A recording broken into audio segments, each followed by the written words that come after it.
They waited for an explanation that never came.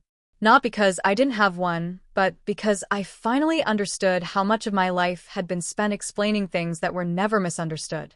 I had already said enough over the years, just in quieter ways, through patience, compromise, and small apologies for things that weren't mine to carry. That day, silence finished the conversation. And in that silence, something irreversible began. For a long time, I believed explanation was a form of respect. If someone questioned me, I answered. If they doubted my intentions, I clarified. If they felt uncomfortable with my decisions, I softened them with reasons and context, hoping understanding would follow.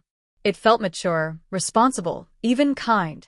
I told myself this was how adults kept peace. What I didn't see at first was how often my explanations weren't being received as bridges, but as invitations. Invitations to question me again, to push further, to make me defend the same choices from new angles, over and over, until even I began to wonder if I was wrong. It didn't start dramatically. It never does. It started with small moments where my words were interrupted, reframed, or quietly dismissed. I'd explain why I couldn't do something, and the response wouldn't be acceptance, but negotiation. I'd share how something affected me, and the reply would be a reminder of how difficult it was for them too.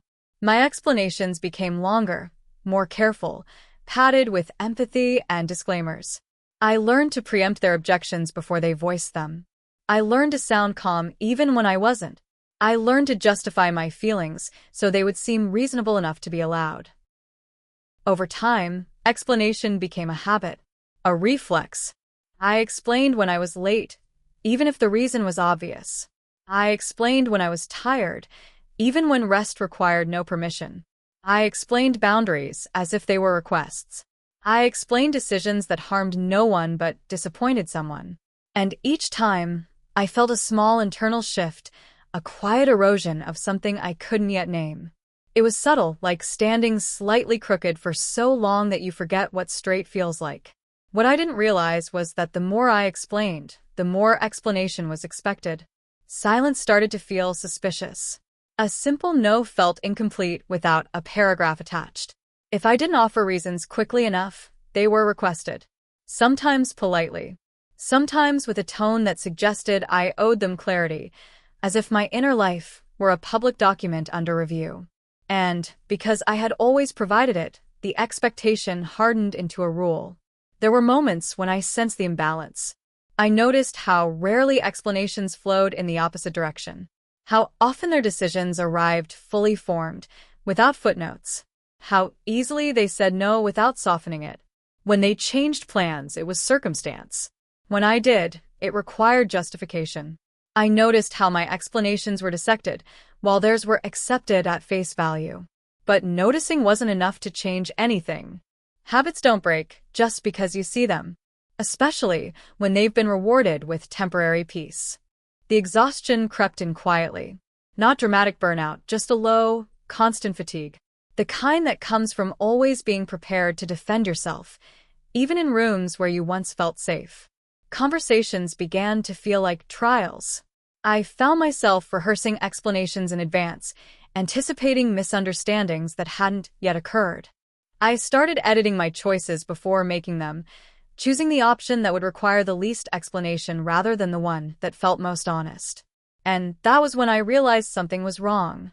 I wasn't living freely anymore. I was managing reactions. The moment that changed everything wasn't explosive. There was no raised voice, no final argument. It was ordinary, almost forgettable from the outside. They asked a question I'd answered many times before, dressed slightly differently, but carrying the same implication. The implication that my decision required approval, that my silence would be interpreted as guilt or avoidance.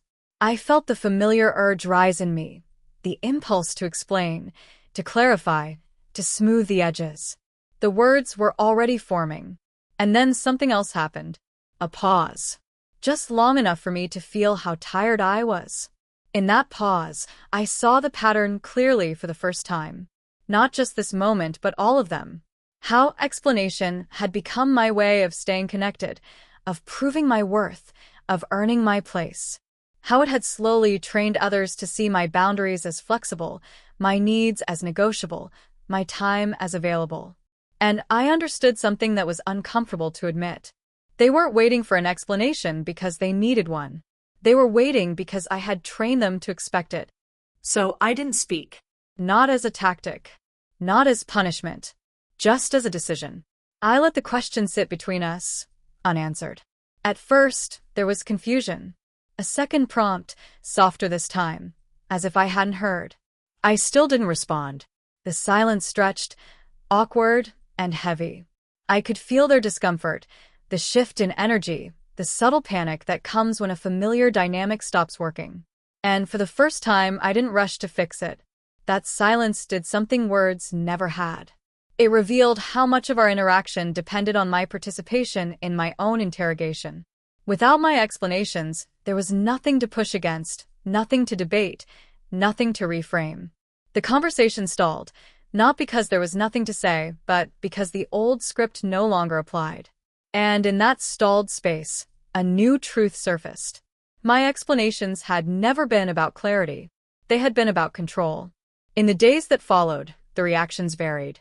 Some tried to draw me back into the old rhythm with concern, asking if something was wrong, if I was upset, if they had offended me. The question wasn't really about my feelings. It was about restoring the familiar balance. Others became irritated, interpreting my silence as defiance. A few attempted to provoke a response, poking at sensitive topics, testing whether I would break and explain myself again. Each reaction confirmed what I had begun to understand. Silence had disrupted something they relied on, something invisible but essential. What surprised me most was how difficult it was to maintain. Silence isn't passive. It requires restraint. It requires sitting with misunderstanding, with misinterpretation, with the discomfort of not being seen the way you want to be seen. There were moments when I wanted to explain just to relieve the tension, to correct false assumptions, to be understood again. But I had to ask myself a hard question. Understood by whom, and at what cost? As the silence continued, something else happened. I started to hear myself again. Without the constant need to justify, my thoughts became clearer. My decisions felt cleaner, less tangled in imagined reactions. I noticed how much energy had been tied up in explanation, energy that was now available for other things. Rest. Focus. Choice. The absence of explanation created space, and in that space, I felt a quiet, unfamiliar sense of dignity. Not everyone responded well. Some relationships grew distant. Without my explanations to bridge the gaps, the cracks became visible. Conversations became shorter, more transactional. In some cases, the connection faded altogether. At first, this felt like loss. But over time, I realized it was more accurate to call it exposure. These connections had been sustained by my effort, my words, my willingness to bend. When that effort stopped, there was nothing left to hold them together. Others adjusted. Slowly, awkwardly, but genuinely. They stopped pressing for reasons. They began to accept my decisions without commentary. Our conversations changed. They became simpler, less charged. Respect replaced scrutiny. And in those moments, I understood something important. Silence doesn't destroy healthy relationships. It clarifies them. The real shift, though, wasn't external. It was internal. I stopped measuring my worth by how well I could explain myself. I stopped believing that being understood was a prerequisite for being respected. I began to see how often explanation had been a form of self-abandonment, a way of prioritizing others' comfort over my own truth. Silence wasn't avoidance. It was alignment. There were still moments of doubt, times when I wondered if I was being unfair, cold, or distant. But each time I felt that pull, I asked myself a simple question. Am I choosing silence because I have nothing to say, or because I've already said everything that matters? The answer was almost always the same. I had already said enough. Over time, the dynamic settled into something new. They no longer expected explanations as a default. When questions came, they were different. Curious rather than accusatory. Open rather than demanding. And when they didn't come at all, I let that be okay. I learned that not every silence needs to be filled, and not every misunderstanding needs to be corrected. Some things don't require defense. They require acceptance. Looking back, I see how deeply the habit of explanation had shaped my life. How it had blurred the line between communication and permission-seeking.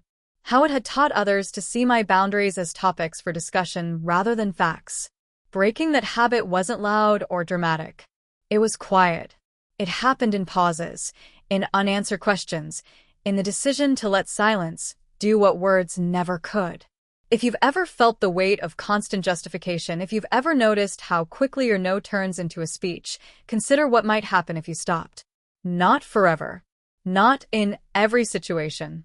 Just long enough to see who respects you without explanation. Silence isn't always the absence of communication. Sometimes, it's the clearest message you can send. So I'll leave you with this. Is explanation always a sign of maturity, or has it sometimes been a way to stay acceptable at the cost of your own peace? When someone waits for an answer, and you choose silence instead, what are you really saying? And if you've lived this moment before, I'd be curious to know. Did silence end the conversation for you too, or did it finally begin one that mattered?